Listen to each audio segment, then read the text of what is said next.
Good morning.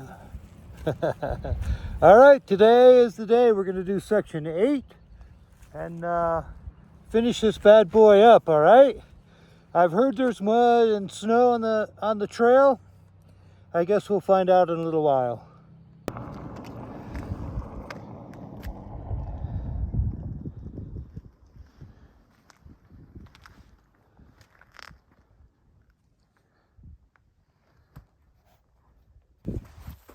I hate these ruts. Anytime I ever crash, it's because somebody's stuck a track in like that. Well, that's not what I wanted to see either, but all right, here we go. I think the BDR crew did not give you an easy cruise to the finish. I think they looked around and thought, who do we have left? Who haven't we broken or beaten to death? Let's see if we can take them out one last time. Cause I gotta come back through all this mud. Anyways, enough whining. Let's go mudding. All right, I just came up I-14 and I'm getting ready to get on a gravel superhighway, and it's really cold, so I'm going to put my jacket back on. Here's a pro tip number, what are we on, 5? Everything that goes on your pack gets double strapped. Here, I'll show you where. Oh, look, there's a good example. This little bag has my rain pants and stuff on it, but it still has a loop. So if it tries to slide out, it gets stuck. Everything has 2 attachments, or at least a loop. Let's see, I got my grip heaters on. Pro tip number 6, keep your hands warm. Oh, somebody asked me about why do I wear goggles. And so I wear goggles, I have a visor, and I have sunglasses. Goggles keep the dust out, visor does not. Sunglasses definitely don't. Goggles also let airflow better than the visor closed. Most airflow, obviously, with sunglasses visor up. And that's great until you go through a cloud of bugs, and you got bugs all over the place. So I carry all 3.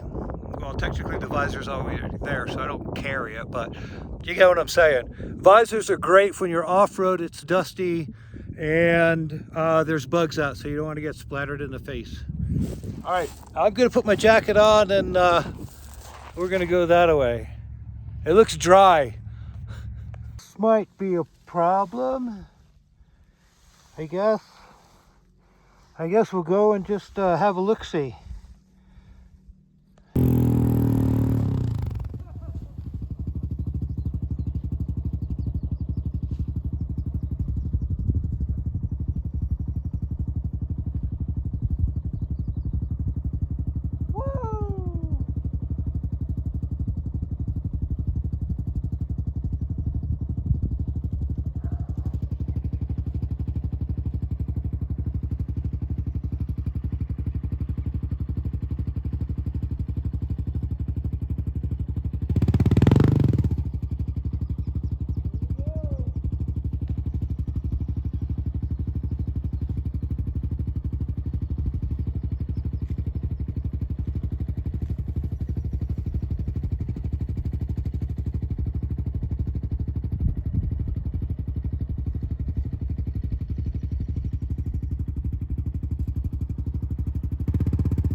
And as I show you guys the beautiful terrain I'm riding through, and I guess Montana's right over there somewhere, I have to thank you for your patience as I figured out what I was doing, right? Because video 0 and 1 made no sense at all, and I've just been working it out as I'm going along, so thank you for bearing with me. I appreciate it.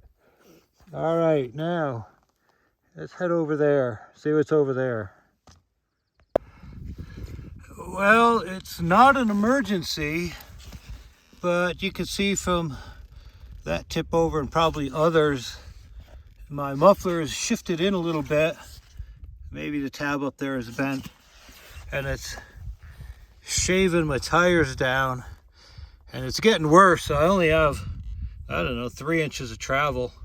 So instead of just carrying on, I'm gonna pull the baggage off of this side and see if I can't just grab it and wrench on it and yank it out a little bit. All right, that's a little better. And I move the band forward, so we'll stop chewing up my Z's tires. Everybody asks about tires. These are the Motaz Z's, my favorite WYBDR tire ever, and they're 120/90s. Welcome to the end of the Wyoming backcountry discovery route. Right over there is Montana. Still standing in Wyoming. Already tagged the fence. It ends like a lot of backcountry discovery route ends. Just kind of, it's just over, right? I could be standing in the middle of a cow field in just about anywhere in America.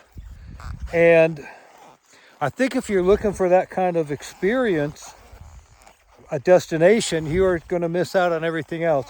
This is the backcountry discovery route. There is no destination really in that title. This is a journey. And so we were talking about the journey to get here over the last couple of days. There are some sections that were fast and boring, I guess would be a good word. And then there were sections like the last 2.5 that were super challenging. And if you're coming in on a big bike, man, good luck to you. You got this, but bring a buddy. And I just feel like I need to explain that these backcountry discovery routes are, you're going to discover the backcountry. You're going to be in the middle of nowhere with nobody around. And you're also going to discover some things about yourself. Whether that's good or bad, that's on you and your experience, right? You're going to be riding in your helmet by yourself, unless you have one of those fancy walkie-talkie jobbies on a helmet, which is kind of cheating.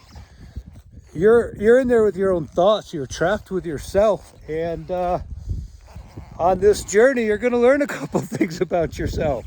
You know, the limits of your patience and the limits of your ingenuity, the limits of what kind of discomfort you're willing to tolerate. And that's all part of the trip.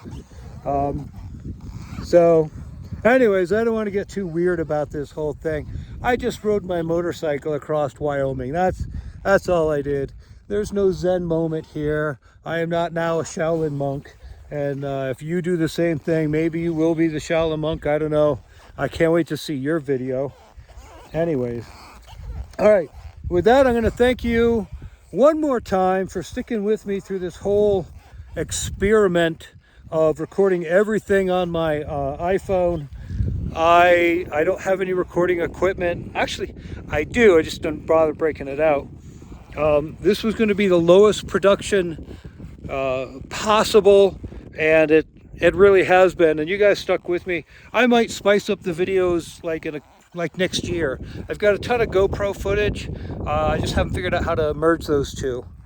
But anyways, stop getting off track, John, and just say what you're going to say. Thank you guys for watching. My journey will continue from here. Keep watching if you want to. Stop if you don't. And always, I love your comments. I get back to everybody. I love talking to you guys and gals, and I love most of your advice on what to do and how to do it. I do appreciate it. All right, so for me and for 911 Bike, who is starting to feel all the almost 19,000 miles on it now, we thank you. Thank you so much.